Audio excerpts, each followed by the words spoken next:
Hello everyone, अभी की जो अपडेट है वो बीएसपीसीएल की तरफ से अपडेट है। बीएसपीसीएल ने फुल नोटिफिकेशन जो है वो रिलीज़ कर दिया है थ्रू बीएसपीटीसीएल।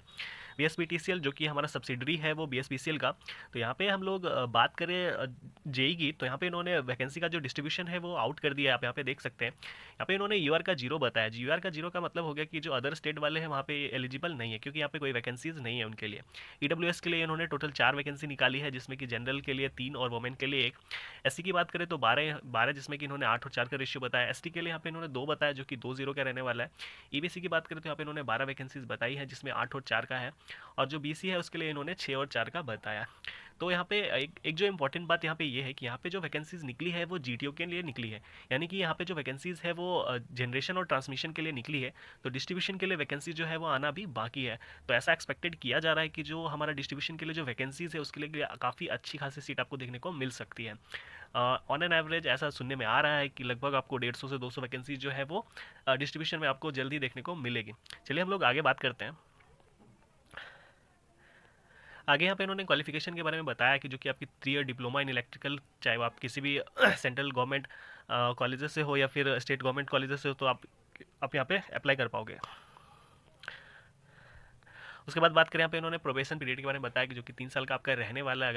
अगर उनको आपका जो काम है वो सेटिस्फैक्ट्री नहीं लगा तो वो एक्सटेंड हो सकता है। यहाँ पे इन्होंने सैलरी स्लिप के बारे में बताया है, जो कि 25,900 से 48,900 के बीच रहने वाला है।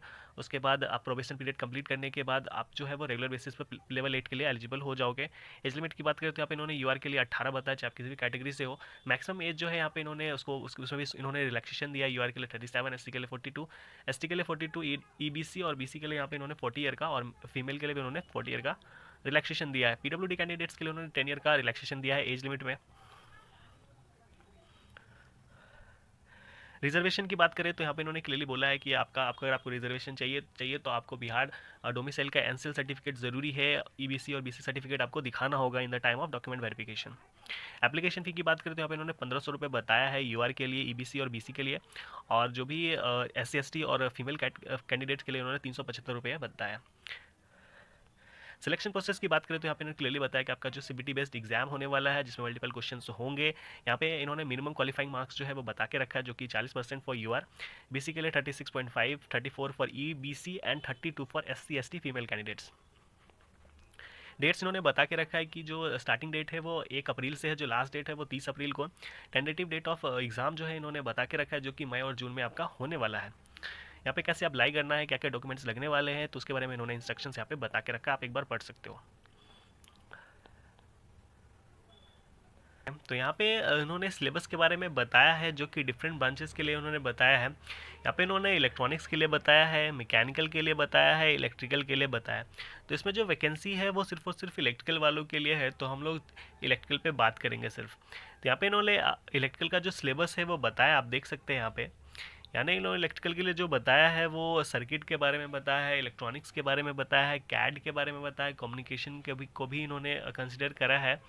मेजरमेंट के बारे में बताया, electronics two, machine two, generation, distribution, power electronics, switchgear. उसके बाद यहाँ पे इन्होंने यूडब्ल्यू को कंसिडर करा है, और कुछ management skill and Indian constitution को भी कंसिडर करके रखा है।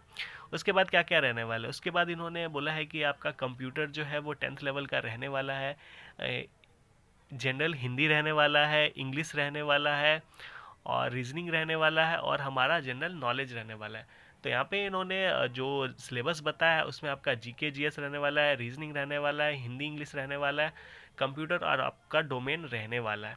तो ये इन्होंने यहाँ पे अपना सिलेबस जो है वो डिटेल में शेयर करा है, तो आप इसको एक बार देख सकते हैं।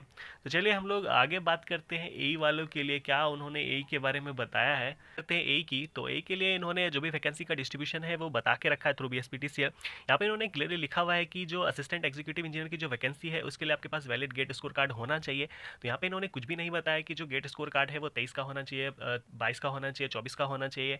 तो अगर आपके पास कोई भी वैलिड गेट स्कोर कार्ड है तो आप इस फॉर्म को भर पाओगे।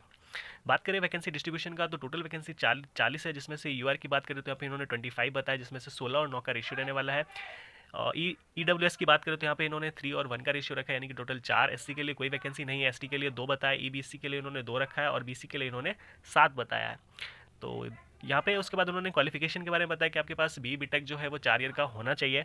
उसके बाद उन्होंने ये भी बताया कि अगर आप फाइनल ईयर में हैं तो भी आप इस फॉर्म को फिलअप कर पाएंगे अगर आपके पास वैलिड गेट स्कोर कार्ड है। मिनिमम परसेंटेज की बात करें तो यहाँ पे इन्होंने यूआर के लिए 60%, SC/ST के लिए 50% और BC और EBC के लिए 55% इन्होंने क्राइटेरिया रखा है। यहाँ पे वैलिड गेट स्कोर के कार्ड के बारे में इन्होंने यही बताया है कि अगर आपके पास फॉर्म फिलअप करते टाइम अगर आपके पास वैलिड गेट स्कोर कार्ड है तो आप भर पाओगे, अगर आपके पास नहीं है तो आप नहीं फिलअप कर पाओगे और आपका जो फ़ी है वो भी नॉन रिफंडेबल रहेगा। उसके बाद यहाँ पे इन्होंने पे के बारे में बताया कि आपका जो है वो 36,800 जो है वो रहने वाला है। एज की बात करें तो एज के लिए इन्होंने यूआर की बात करें तो जो मिनिमम एज है वो 21 ईयर उन्होंने बताया, जो मैक्सिमम एज है यूआर के लिए 37 रखा है। SC/ST के लिए 42 इन्होंने बताया है। EBC और BC और फीमेल के लिए इन्होंने 40 ईयर बताया। उसके बाद इन्होंने PWD कैंडिडेट्स के लिए 10 ईयर का जो एडिशनल एज लिमिट जो है वो इन्होंने बता के रखा है। रिजर्वेशन अगर आपको चाहिए तो उसके लिए आपको बिहार गवर्नमेंट का डोमिसाइल जो NCL बनता है वो आपको दिखाना होगा at the time of document verification. Application fee की बात करें तो यहाँ पे इन्होंने 1500 रुपये रखा है। SC/ST और फीमेल कैंडिडेट्स के लिए उन्होंने 375 का बताया। यहाँ पे इन्होंने रजिस्ट्रेशन का डेट 1 अप्रैल बताया है, जो लास्ट डेट है वो 30/4 बताया है, जो आपका एग्ज़ाम होने वाला है वो जो आपका काउंसलिंग होने वाला है वो मई जून में रहने वाला है। यहाँ पे इन्होंने नीचे में बताया कि क्या क्या इंस्ट्रक्शंस इन्होंने क्लियरली लिख के रखा है, क्या क्या आपको लगने वाला है। तो आप देख सकते हैं यहाँ पे 10th 12th का जो भी सर्टिफिकेट है, वैलिड गेट स्कोर कार्ड लगने वाला है।